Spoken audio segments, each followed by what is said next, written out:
You colleagues, the committee received a chronology of events from CSE. In the chronology, it states that CSIS issued a briefing on the Beijing-directed APT-31 cyber attack to 35 Government of Canada clients as early as November of 2021. I asked the director of CSIS who received this briefing. He has undertaken to provide this committee with a list, but he did say that as a general rule, quote, such a product would indeed be distributed to the PCO, and that would include the National Security and Intelligence Advisor, end of quote, of that of the Prime Minister.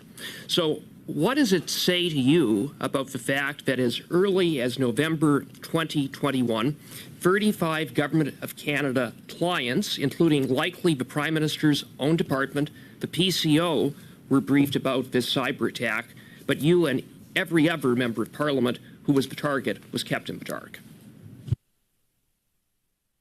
Whoever wishes to. Happy to respond to that. I think Mr. Coop, you've hit the core issue. We were not on the distribution list, shall we say, and you know, the protocols at that time, 2 years ago, are frankly found to be inadequate, and I'm hoping that this committee will actually address that issue, because it's not acceptable that we are in the dark for the last 2 years. Thank God that John McKay is in a safe riding, because the Liberals would they would put him to a nomination and get rid of him. If not for his pro-life leanings and his honesty about it, but because he's critical of the government's handling of these security issues. They're doing the exact same thing with this as they did with Han Dong and everybody else who was involved in the foreign interference scandal during the commission, where they never informed Michael Chong, the Conservative MP who was targeted out of the consulate.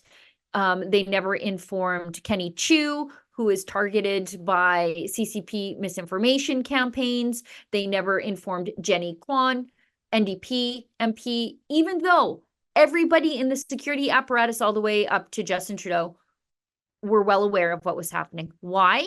Because it benefited the Liberals. Speaking of benefiting the Liberals, let's just show this one last final clip.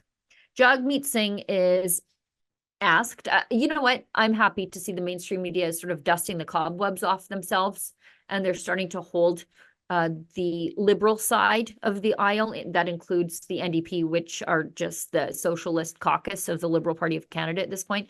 They're dusting the cobwebs off and asking some hard questions. And so now they're asking Jagmeet Singh, look, given that we know that several MPs have been found in a security report to have been colluding directly with the People's Republic of China, why do you continue to prop up the Liberals? And Jagmeet Singh just swing and a miss on this one.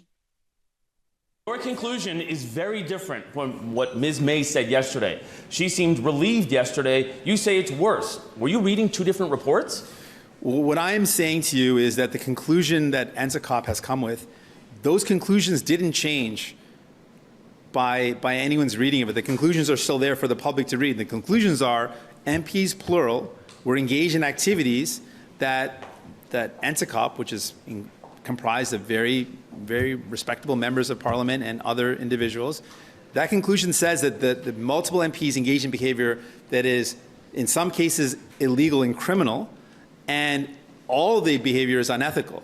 Those conclusions that the report has publicly given to everybody, I believe, were incredibly confirmed with further details that I read. So the conclusions are there in front of everybody. I'm saying that I've read the document that supports those conclusions, and in fact, I am more convinced than ever of those conclusions. Our democracy is at stake here. So why are you continuing to prop up the government who you say isn't taking democracy seriously? Why do you continue to prop them up? So the question is, what are we going to do about it? No, the question is, to why me, do you continue to prop up the government when you say our democracy is at stake and this government is not taking our democracy seriously? Why continue to back them up? We're not at all doing that. What we're saying is we're going to demand answers. We're going to continue to push for solutions. Because we're in Parliament right now, I was able to read these documents. Because we're in Parliament now, we've been able to push for a letter to have the public inquiry also include the Conservative leadership race in a part of the public inquiry's work. We want to use the tools as parliamentarians, as a parliamentarian myself, to use the tools that we have, that I have, to advance democracy. I want to use the tools that I have to get to the bottom of this. The suggestion that an election is a solution to election interference is, I think, a fallacy. What we need to do is use the tools we have to get to the bottom of this. I want to continue to push for more solutions. I want to push for more transparency. I want to push to learn more so we can have better solutions. What is he even talking about? Why did he hold that press conference?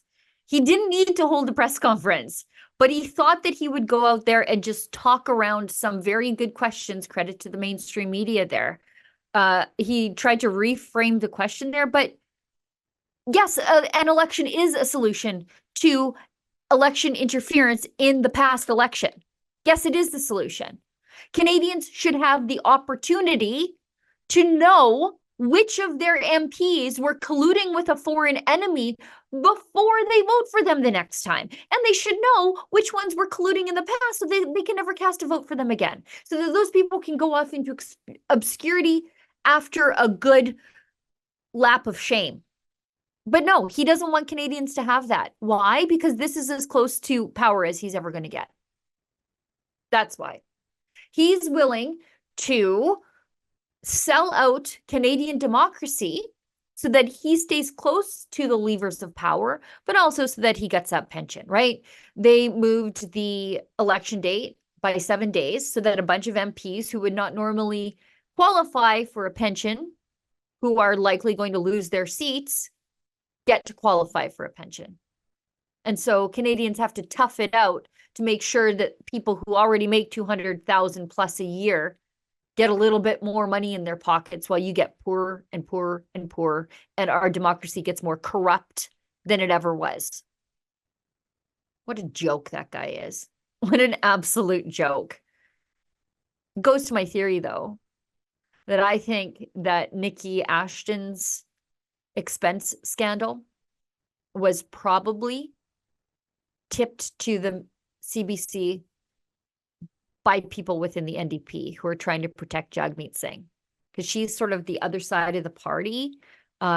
She was around before him, and she's sort of the feminist environmentalist side of the party. I mean, the whole party is like that, but there are two factions within the party, and she's that faction. And if I had to guess, because, you know, the CBC is not always that intellectually curious. They don't often go poking around expenses of people they like. And so I think that her expense scandal was tipped off by the Jagmeet Singh faction of the party, because he's not doing a good job. He needs to make sure that she is not a threat for the leadership. We need to make sure that there's like no leadership challengers who are able to reasonably challenge him.